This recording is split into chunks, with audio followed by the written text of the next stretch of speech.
औज़ुबिल्लाहि मिनश्शैतानिर्रजीम बिस्मिल्लाहिर्रहमानिर्रहीम। Dear students, अस्सलाम वालेकुम।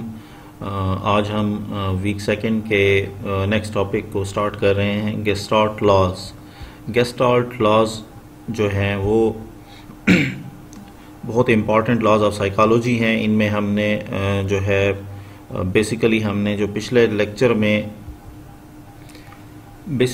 अपने पिछले लेक्चर में परसेप्शन, सेंसेशन एंड परसेप्शन को डिस्कस किया था और उसके इम्पॉर्टेंट कॉन्सेप्ट्स को भी डिस्कस किया था। तो गेस्टाल्ट लॉज जो हैं वो इसकी फर्दर एक्सटेंशन है। These are very important laws in our everyday life, और स्पेशली जिस तरह हमने कहा था कि मेंटल प्रोसेस ऑफ अंडरस्टैंडिंग में जो है परसेप्शन एक बहुत इंपॉर्टेंट है, और perception is complex phenomena as compare to the sensation. तो for that very reason gestalt psychology और gestalt laws are very important to understand what are the gestalt laws. तो इस पर जब हम आते हैं, गेस्टाल्ट लॉज जो हैं वो 19th सेंचुरी में डेवलप किए गए थे, और this school of thought looks at human mind and behaviour as a whole. Human mind और बिहेवियर को देखते हैं। गेस्टाल्ट जो है जर्मन लफ्ज़ है, it is a German word which means configuration, a complete shape. The whole is more than sum of its parts.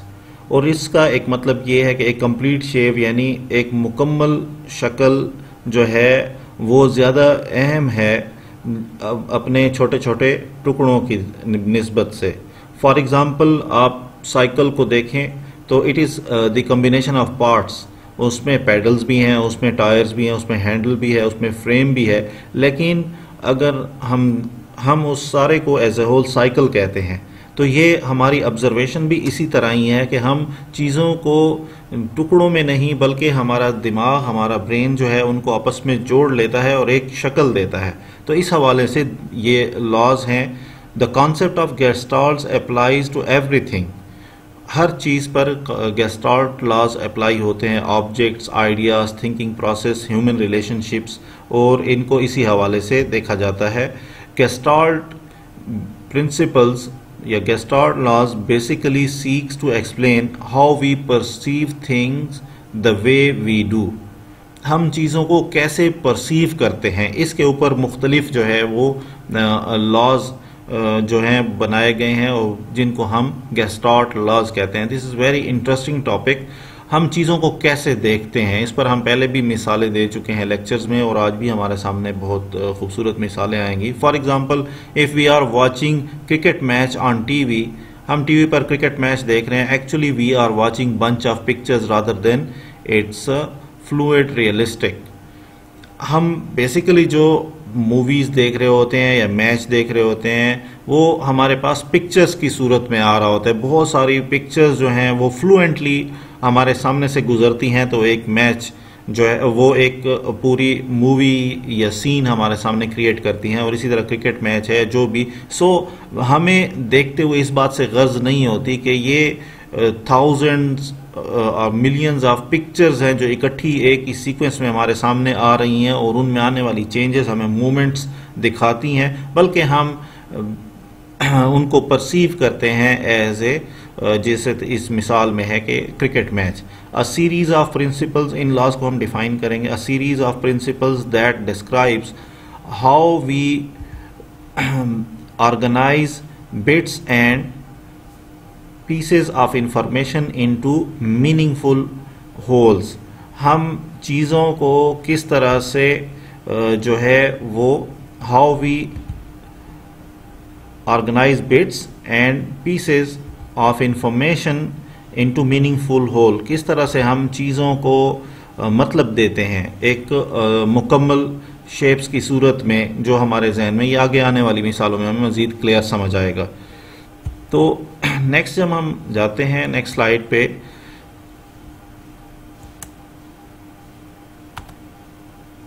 Gestalt laws. So there are 6 Gestalt laws: law of similarity, law of simplicity, law of proximity, law of continuity, law of closure, law of common region. तो ये मुख्तलिफ जो हैं laws हैं या principles हैं जिसमें similarity, simplicity, हमें नज़र आने वाली चीज़ों में या सुनाई देने वाली आवाज़ों में similarity, simplicity, proximity, continuity, closure और कॉमन रीजन, ये प्रिंसिपल्स हैं जिनके तहत हमारा माइंड, हमारा ब्रेन उनको इवेल्युएट करता है और हमारे लिए एक पिक्चर क्रिएट करता है। तो सबसे पहले हमारे पास है law of similarity. Law of similarity also called principle of perceptual organization. Law of similarity suggests that similar things tend to appear grouped together. एक जैसी चीज़ें जो हैं वो जब हमें नज़र आती हैं तो हमारा जहन उसकी खुद ब खुद ग्रुपिंग बनाता है। Similar things tend to appear grouped together. या similar things tend to appear grouped together. अब आप नीचे दी गई पिक्चर में भी दे सकते हैं या साइड पे देखें, हमको इनको डिस्कस करते हैं। नेक्स्ट पॉइंट में आता है grouping can occur in both visual and auditory stimuli, यानी हमारे सामने जो भी ऑब्जेक्ट आता है या कोई आवाज़ आती है तो हम उनको लॉ ऑफ सिमिलैरिटी के तहत हमारा जहन उनको खुद ही एक शेप दे देता है। For example, you probably see the grouping of coloured circle as rows rather than just collection of dots. अब आप नीचे इस पिक्चर में देखें तो इसमें सब डॉट्स हैं, ठीक है, और इसकी एक्सप्लेनेशन में और कुछ नहीं है, लेकिन हमारा अब खुद भी देख रहे होंगे पहली नज़र में इमीडिएटली हम सर्कल्स को रोज में देख रहे हैं कि जी एक वाइट डॉट्स की रो है और एक ब्लैक डॉट्स की रो है। अब ये डॉट्स की रोज जो हैं ये बेसिकली सिमिलैरिटी की बेस पर हमारे जहन ने खुद ही इनको एक जो है शेप दी है कि इनको लाइंस का नाम दिया होगा, लाइंस ऑफ डॉट्स। या इसी तरह से इन पिक्चर्स में आप देखें तो सिमिलैरिटी की बेस पे हम खुद ही इनकी ग्रुपिंग करते हैं। तो this is called the principle of perceptual organisation और law of similarity. Next one is law of simplicity. Law of pregnance इसका दूसरा नाम है। This law holds that objects in environment are seen in a way that makes them appear as simple as possible. हमारा जहन, हमारा brain जो है चीज़ों को खुद से सिंपल शक्ल देता है, खुद से ही सिंपल शक्ल देता है। फॉर एग्जाम्पल, अगर आप देखें कि ये 5 सर्कल्स हैं, these are group together, basically these are circles, ठीक है, ये हमने सोच लिया। लेकिन ये भी हो सकता है कि ये 5 सर्कल्स हों या फिर ये भी हो सकता है कि ये बहुत सारी मुख्तलिफ डिसऑर्डर्ड शेप्स हों जो एक साथ इकट्ठी हुई। अब ये भी हो सकता था कि हमारे जहन में ये छोटी छोटी शेप्स भी बने जैसे यहाँ पे ये नज़र आ रही हैं, ठीक है, लेकिन ऐसा नहीं है। हमारा जहन उन सब को सिर्फ एक ही इमेज दे रहा है और वो जितना सिंपल इमेज बन सकता है वो हमारा जहन बनाता है। तो हमारी परसेप्शन में हमारा दिमाग चीज़ों को हमारे लिए सिंपल करता है। This is law of simplicity. You can see the image as a series of overlapping circles rather than an assortment of curved connected lines. So I hope कि इसका कॉन्सेप्ट आपको क्लियर हो गया होगा।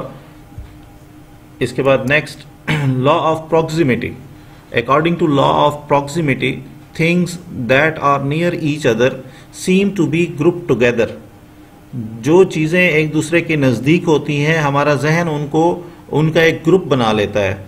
For example, in below given image the circles on the left appear to be part of one grouping while those on the right appear to be part of another.